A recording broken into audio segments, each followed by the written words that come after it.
자, 여러분들 안녕하십니까? 반갑습니다. 오늘 하루도 수고 많으셨습니다. 2022년 3월 3일 장마감 방송을 하도록 하겠습니다.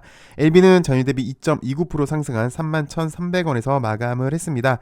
크게 보시면 이렇게 지루한 공방 전이긴 하죠. 지루한 공방 중이나 조금씩 꿈을 대는 게 그럼에도 이렇게 좀 살아있는 것처럼 조금씩 움직이는 게 그래도 긍정적으로 보여지긴 합니다. 먼저 시장부터 살펴보도록 할게요. 시장은 어제에 이어서 오늘도 약 2%대가 안되게 상승해주면서 이제 악재에 대한 내성이 생기는 듯한 모습인데요. 오늘 크게 세 가지 주요 이슈가 있었습니다. 첫 번째가 어제 파월 의장의 금리 인상 속도 조절건에 관한 건데요. 그동안은 0.5포인트 금리 인상을 예상을 했었죠. 근데 0.25포인트 금리 인상을 지지한다는 발언을 하면서 시장은 오늘 화답을 해 주었습니다. 근데 이거 우리 이미 예상을 했던 거예요. 우크라이나 사태로 그렇지 않아도 공급발 인플레가 심해져 가고 있는데 시장에 충격을 주는 수준으로 과연 금리 인상을 할까? 0.25포인트 정도 하지 않을까라고 예상을 했었죠. 우리가 여튼 0.25포인트 인상이 예상이 되면서 시장에 안도감을 주었습니다. 두 번째는 러시아 MSCI 퇴출 소식인데요. 이 소식은 우리가 어제 예상을 했었어요. 9일부터 MSCI 지수에서 퇴출이 되게 됩니다. 러시아 지수가요. 그래서 반사이익으로 우리나라에 자금이 유입될 것으로 기대가 되는데요. 그래서 기대하시는 분들도 꽤 계세요. 근데 이 자금, 그러니까 러시아에 안 들어가는 이 자금이 전부 한국 시장으로 들어오는 것도 아니고 또 러시아에 투자할 때 섹터별로 하다 보니까 러시아는 자금 대부분이 에너지 쪽 그리고 금융 쪽에 투자를 하고 있으니까 아무래도 이쪽 부분으로 선별적으로 좋을 걸로 예상을 하고 있어요. 그래서 에너지, 특히 금융 쪽인 것 같습니다. 그래서 금융 관련주도 오늘 좀 좋은 게 많았는데 그래서 이쪽으로만 좀 제한적으로 상승이 있지 않을까 좀 구체적으로 예상하시는 분들이 많이 계시네요. 근데 그럼에도 불구하고 자금이 안 들어오는 것보다는 확실히 좋겠죠. 확실히 반사이익은 있을 걸로 예상이 됩니다. 그리고 내일부터 중국에서 양해가 개최가 됩니다.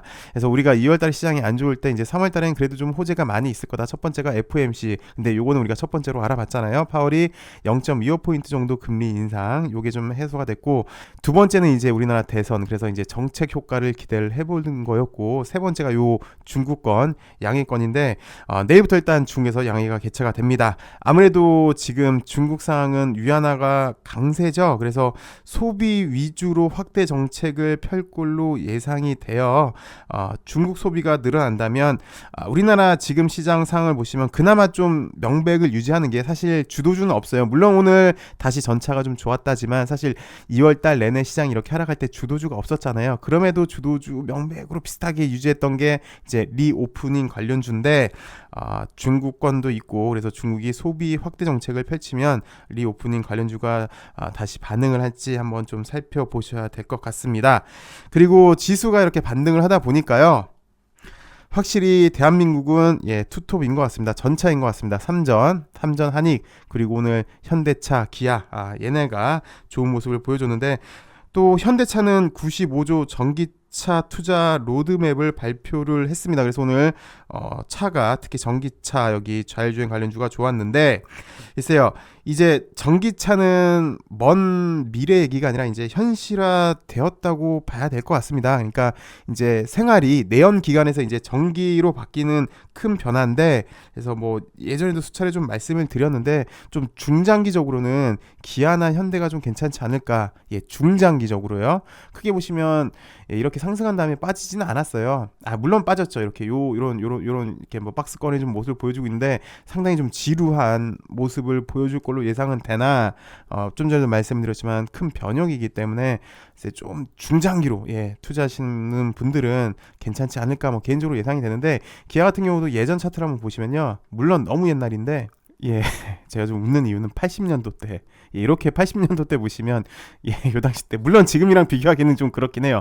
맞습니다. 근데 요 당시 때도 이렇게 보시면 뭐 만원대에서부터 약 5만원대까지 오르고 요 한 3, 4년 기었나요? 3, 4년 기고 요렇게 또 올라오고 또 한 3, 4년 기고 또 이렇게 올라갔나요? 요랬던 경험이 있긴 있습니다. 그러다가 이제 외환위기 오고 뭐 이제 이렇게 되고 또 그 와중에 요 당시 때는 또 리먼 사태도 있었고 그리고 요때는 이제 리먼 끝나고 한 이유였죠. 한 이유 이제 자동차 한 이후 FTA 나오고 자동차 간 다음에 이렇게 갔다가 뭐 또 빌실빌실하다가 요즘 들어서 다시 이렇게 올라온 모습이고 기간 조정을 보여주고 있는데 업종으로 보면은 확실히 큰 변혁점이다 보니까 글쎄 장기적으로 하시는 분들 나쁘지 않나 뭐 개인적으로 그렇게 생각이 듭니다. 그리고 오늘 바이오도 좋았습니다. 옆 친구 셀트 관련주가 정말 간만에 너무 간만에 시원하게 좀 뭐 성에는 안 차지만 그럼에도 불구하고 좀 시원한 빨간 기둥을 보여줬는데 증선위에서 분식회계 의혹에 대해서 고의성 입증하기 어렵지 않겠느냐라는 기대감으로 오늘 상승을 한 것 같은데요. LB 주주님들, 셀트 주주님들도 많이 계시는데 글쎄 셀트도 좀 악재를 털어내고 우리 LB랑 같이 바이오 훈풍의 역할을 해주길 바라겠습니다. LB는 서두에서 언급했듯이 나름 바닥에서 꾸물꾸물 거리는 게 긍정적으로 보여집니다. 엘생도 마찬가지고요. 엘생 같은 경우는 나름 바닥에서 한번 치고 올라오고 이렇게 샛별이로 3일 이렇게 나왔거든요. 그래서 내일 좀 사실 좀 기대가 되는데 내일 어떻게 다시 한번 이렇게 뻥 치고 올라갈지 아니면 좀 더 며칠 더 지지부진할지 좀 관건인 것 같고요. LG도 비슷한 모습이에요. LG도 나름 바닥에서 이렇게 LB랑 좀 비슷한 모습이죠. 바닥에서 좀 꾸물꾸물 되는 게 다시 한번 요거를 좀 돌파를 하면서 여기로 올라가지 않을까 싶은데 일단 내일 모레가 좀 중요해 보이는 그런 모습이에요. 넥사는 나름 여기는 이렇게 지지는 해줬어요. 지지를 해줬는데 좀 전에 우리 L생을 보시면 L생 같은 경우는 옆으로 이렇게 빨간색 3일 이렇게 나왔잖아요. 근데 만약 이렇게 빨간색으로 3일 나왔으면 요거보다는 좀 더 나은 수급이에요. 요거보다는 좀 더 나은 수급이 될 뻔했는데 그게 좀 아쉽고요. 근데 넥사는 글쎄 좀 재미있는 게 지난주에도 금요일날 올랐고요. 이때도 금요일날 올랐고요. 이때도 보시면 다 금요일이에요. 금요일날 이렇게 빨간 기둥이 났는데 내일이 또 금요일이잖아요. 그래서 금요일에 강한 넥사였는데 내일 또 한번 시세 분출이 나면서 여기를 좀 돌파를 할지 그러면서 베트남에서 어떻게라도 좀 좋은 소식이 나올지 근데 진짜 베트남은 제가 말하기도 유명하지만 정말 걔네도 대단하긴 하네요. 어쨌든 내일도 다시 한번 좋은 모습을 보여줄지 좀 봐야 될 것 같고요. 대신 오늘 엘테라가 좀 많이 빠진 모습이에요. 그동안 엘테라가 좀 많이 올라서 그런 걸까요? 아님 재료 소멸 때문에 그런 걸까요? 여튼 좋은 시장 환경에 좋은 재료에도 오늘은 일단 5일선을 밑으로 내려가면서 물론 또 빠지니까 저가 매수가 들어는 왔는데요. 일단 잠시 숨 고르기에는 들어간 걸로 보여집니다. 엘테라는 오늘 또 소식이 나왔죠. 엘테라가 노터스 지분 50억 원어치를 장내 매수를 했다고 합니다. 엘테라가 같은 그룹에 속한 노터스 지분을 매입을 했습니다. 2월 16일부터 28일까지 노터스 지분 17만 8,500주를 순차적으로 장내 매수를 했다고 오늘 밝혔고요. 모두 약 50억 가량 추정이 된다고 합니다.